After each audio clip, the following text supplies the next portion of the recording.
作为对昭和秀摩托车戏码一直没太多好感的人，这子的发挥让我对此彻底改观了。当然，这集惊艳到我的远不只有动作场面。如果大家好啊，欢迎收看招品屋对《假面骑士 Z》第2集的心得体会。目录中若是有你感兴趣的话题，就请与我们一同在这个回笼觉吧。以下为我们在本集里发现的细节。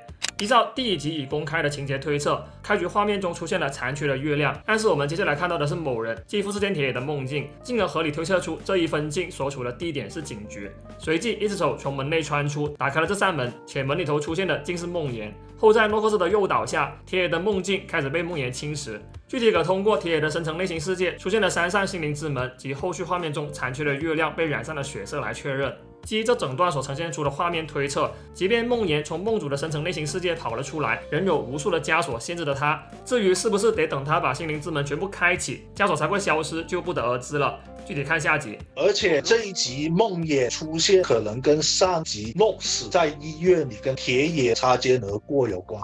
就是说 Nox 在选定下一个受害者是谁？对，因为已经出现2次这个情况了。对，通过后续莫与 Zero 的对话可知，成为 Z 以后，莫拥有了潜入受梦境侵蚀之人梦境的能力。可由于他是初次遇到这种状况，并不能理解自己为什么会做这种奇怪的梦，而且铁野出现在了他的梦里就已经足够奇怪了。你们知道为什么吗？万金梦没见过他。对，日有所思夜有所梦嘛，这句话套用到铁野身上逻辑才是通的。当然，莫会穿越到铁野的梦中，并且成了一名通缉犯，我觉得也得从2个角度去分析，等等聊铁野的深层内心实在拓展。然后这个海报你们觉得像什么？我查了一下，还是更接近黄金三镖客，美式西部首相片，夕阳下的美式居。不是，你有听说过一款游戏叫做《荒野大镖客》吗？我知道，但是他那个脸型跟这个差的比较远，他肯定不能抄的那么像的呀，不然会有版权风险的。感兴趣的观众不妨通过海报上的文字再考究一下他具体参考了什么吧，我也没法给出定论。另外，透过开头的打戏以及后续的追逐战，明显让我感觉到这子没有第1集那么无敌了，因为这不是他的梦境。那看点就来了。莫的桌子上有3本与梦相关的书籍，还有杯咖啡。合理推测，他为了搞清楚腰带是怎么来的，应该挑灯夜读到了很晚才睡。令美浪在桌上留了张字条，内容为麻烦洗衣服。至于美浪为什么这次没喊哥哥起床呢？只因哥哥刚出院，就让他多睡会吧。当然，通过怪事客2人组后续的对话可知，前天才出事故的莫在昨天就出了院，并且今天连皮外伤都没了。如果创作者们并不是没有发现其中的逻辑漏洞的话，那我只能理解成他们是刻意为之的了。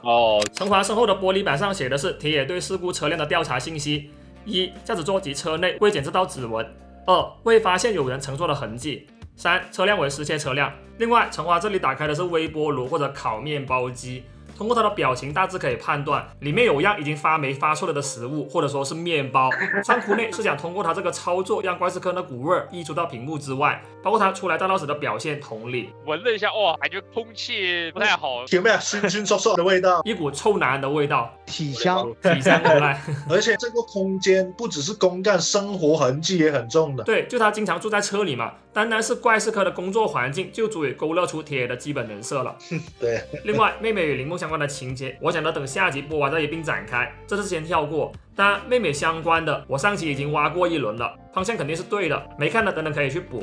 凌晨3点这一整段戏，现实与梦境的界限都好模糊，你们其实是怎么理解的？我觉得这里他是不知不觉间睡着了，这就像你平时睡前玩手机嘛，玩着玩着，然后你就迷迷糊糊睡，玩睡着了。或者参考我们上周推测铁野对梦境中的花瓶破碎做出了反应一样，他现在其实处于半梦半醒的状态，现实与梦境的界限对他而言已经变得模糊了也行。柜子的问题我们还没有聊，其实欧美的小孩是很怕自己房间的衣柜的，以为柜子里面会有魔鬼和恶魔是吧？魔鬼恶魔，但是也有一个名著《纳尼亚传奇》，通过自己进去衣柜进一个冒险。你不是还有个联想一起说了呗？我联想到的是深柜，就是说柜子里面封住的是他们的本质。套用到这子就是说柜子里是他们的深层内心世界嘛。是的。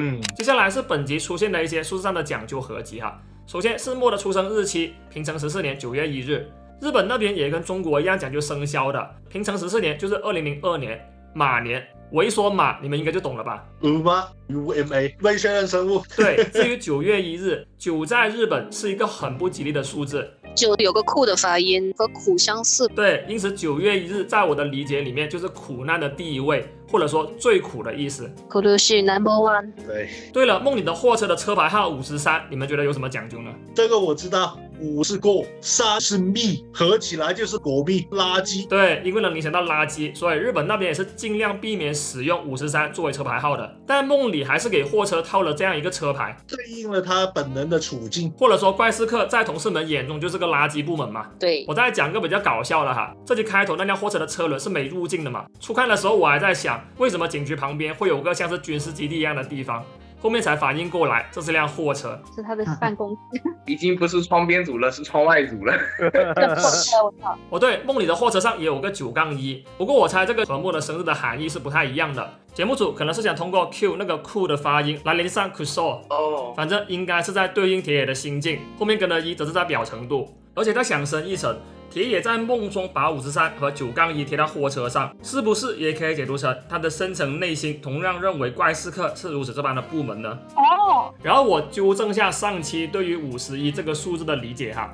相较我们之前的猜测，51更有可能源自于51区。51区是美国真实存在的秘密军事基地，传闻美国人曾在51区利用坠毁 UFO 的残骸来研发军用飞机，并进行外星人的解剖实验。是的，是的。又是一个外星人的旁证。是的，我感觉这个 ET 跑不了。对，包括刚刚那个妈也算旁证嘛。只因我上期有在猜莫是外星人，所以各位可能都有意无意去联想了。最后再问一下，要把我们私下聊那个数字3的讲究也分享出来吗？主要他开头做梦那会儿玩了一个3的梗，后面又是3点整3点不睡觉。包括铁野的心灵之门也有3扇。对，然后在想这个3到底有什么意义？什么？是我本我超我？就真的是那个圣3三位一体嘛。你们要扯上宗教的话，那耶稣也是在死后第3天复活的。包括制片人在这集的官网还提到了，第3集是迄今为止最关键的一集，甚至可以说首次揭示了梦魇的威胁和末战斗的意义。从剧本创作阶段起，我就与团队强调，前3集实质相当于整个故事的第1章，所以我觉得上述关于的讲究好像都有一定的道理。剧中有些数字一定是经过设计的，没跑。当然，我觉得各位当听个乐就行，只因他们本质上是些不影响故事脉络的数字彩蛋而已。对，进入下节以前，容我先打个岔。招品屋的研讨并非我有言论核定本，可能不太符合花生主力军的论调。但如果你刚好跟我们一样爱琢磨点有意义的内容，还请多给点正面反馈支持下我们。另外，空我异闻录系列我终于发出来了，还没看的观众不妨等看完这集后把它也给补完，谢谢各位了。这是谁的梦境？他为何会做这样的梦？透过他的视点，要怎么呈现其梦境？梦中谁是有意识的？谁是 NPC？ 还有像是小说般不同人称视角的展开等，以此为准则构筑出能让大家每次观看都会有不同感悟的梦境。这是我上期给各位分享的节目组内部在用的一套梦境构筑指引，而本节的重点将围绕铁野为何会做这样的梦来展开。以铁野为主视角，他做的第一场梦是和一大班警察在追捕被通缉的炸弹狂魔，结合他现实里的处境以及他的陈华双的台词当警察曾是我的梦想来看，是不是可以说他梦想着自己能办大案子，能有好多部下或者说伙计一同共事，才会做了这样的一场梦呢？而要分析他做的第2场梦，想必就绕不开陈华在这一整集对他身体乃至心灵上的攻击了。各位带入铁野的视角，部门来了个新同事，虽然职级相同，但我好说歹说是前辈。这个后辈不仅对我态度恶劣，甚至拳脚相向。最要命的是，他还否定了怪事客存在的意义以及我的使命，并将被分配到怪事客视为降职。而类似的遭遇，在他加入这个部门以前，我已经历过好多次了。明明我察觉到了暗箱事件的真相，警局内部却没人相信我、支持我，还把我当成神经病，甚至把我一脚踹到路边。即便我仍坚信着自己作为警察、作为怪事客的使命，但你说我对警局、对现状没有怨言也是假的。在我看来，暗箱事件全是大案子，怪事客也应是局里最受重视的部门。然而，现实竟是如此这般田地。从这个视角，你们应该就很好理解了。对，基于上述遭遇与心路历程，铁野在第2晚梦见了炸弹魔驾驶中的炸弹的怪事客专用货车驶向警局。那合理推测，梦魇要完成的第2项目标，或者说打开铁野深层内心世界第2扇心灵之门的条件，就是把警局给炸了。对，当然这个地方也比较暧昧哈，究竟是捕捉到铁野这一想法的炸弹魔要替他去炸警局，还是说炸弹魔其实就是铁野自己呢？第1次铁野和炸弹人很明显是2个个体嘛，但是第2次炸警局的时候，这2个人的界限就模糊了，甚至后面你看到铁野出现在炸弹人原本的位置。对呀，这个过程是循序渐进的，就是对铁野心灵的侵入。侵蚀可能更贴切点，对应第3集的标题嘛。对啊，而且铁野想要炸警局这个深层心理，可能也不仅仅是为了泄愤这么简单。从另一个角度出发，炸弹魔真的让警察局喝一壶，他们就知道梦魇有多可怕了。会不会是铁野这一瞬间的想法被梦魇捕捉到？就他内心深处或许渴望梦魇能在现实中作恶，这样暗箱事件、怪事客以及身为科长的自己才能被所有人重视起来。这个心理我倒是听懂。有些人想干某件事，可能会自己去引发事件，再以另一种身份去解决。那如果自己引发，就变成爱染城那种了。相似但不相同吧。今年的高明之处就在于，即便这些事件后续可能会影响到现实，也并非梦主主动引发的，事后就能把梦主摘干净。当然也不排除后续会出现梦主主观故意引发恶性事件的可能性就是了。对啊，我现在反而好奇的是，铁野深层内心的第3扇心灵之门要怎样才会开启？就是说梦魇下集要怎么做才能完成任务，从而让噩梦成真？第3层可能是让他承认炸弹魔的所作所为都是这个警官自己所希望的。哦，对，因为这集还有个镜头是铁野独处一室，第3扇心灵之门里面的应该就是铁野自己了。对，等他的心理防线被彻底击穿，噩梦就成真了，是吧？对对对。然后我再要回去讲讲铁野的第1场梦所衍生出的问题哈。以现阶段公开的情报看来，莫拥有了潜入他人梦境的能力，与他被拉入了铁野的梦境这2件事情是人不能混为一谈的，因为前者属于主动进入，后者属于被动进入，即便结果也是一样的。而接下来我将围绕莫被动进入铁野的梦境这点展开。作为暗箱事件的受害者，莫在遭到车祸的第2天就出院了，并且身上还带这个奇怪的仪器。那么站在铁野的视角，莫是不是他目前调查暗箱事件的唯一突破口？不断调查莫的相关信息后，铁野在第2天的凌晨做了个自己追逐通缉犯的梦，且梦里的通缉犯还恰好是万金莫。那这算不算是日有所思夜有所梦的一种具象体现呢？对啊，如果是上述情况，莫进入他人梦境的关键是梦主在梦中主动梦见了莫，只不过由于莫此前成为了戒指，或因为他能够做明星梦的关系，才使得他即便进入他人梦境，仍可以保持自我意识，甚至能对他人梦境做出一定的干预。我在想，莫在他心中的形象是这样吗？还是他进入之后是这个形象？我倾向于是莫进入他人梦境后能维持特工的形象，也可以自主选择切换成梦主心中的形象。下集他不都换成警察的形象了吗？哦，话说你们觉得这集莫在梦中的形象是不是又帅了一点？这集顺眼了很多，长得有点像我了。好，我再接着聊被动进入的另一种可能性哈。每当梦主的梦境被梦魇侵蚀，成为了戒指的莫便会被拉入梦主的梦境，并魂穿至梦中任意一个 NPC 身上。只不过他这次魂穿的 NPC 是个通缉犯。